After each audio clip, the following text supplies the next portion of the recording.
Verse 14, Paul says something that has been interpreted and reinterpreted over the centuries. It has led the church to come up with the nearly universal doctrine that the law is dead and gone. Well, let's take a look at verse 14. I want you to look at it in your Bibles, whatever you're using.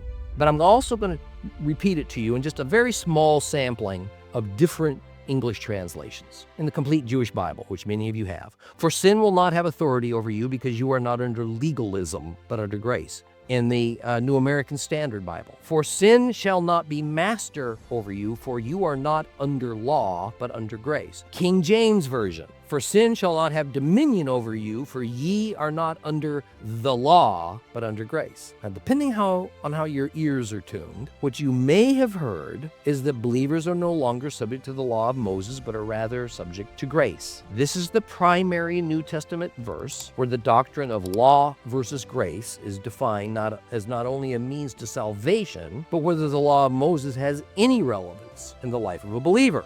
Now, you know my position on this. At its most basic, whatever this verse may intend to convey, it cannot possibly mean that Paul is saying that an act of divine grace has abolished and replaced the law of Moses, because if Paul does indeed mean that, he has placed himself in a direct confrontation with his Messiah, Yeshua, because in Matthew 15, 17 through 19, Yeshua says he did not come to abolish the law of Moses, and that not even the tiniest part of the law is going to change, let alone vanish in its entirety until heaven and earth passes away. And in fact, he says, if anyone says he did and so decides not to obey the law, then Christ will relegate him or her to the least position in his coming kingdom. But the people who agree with him that the law of Moses continues untouched and obeys that law, Christ says he will relegate as the greatest in his kingdom.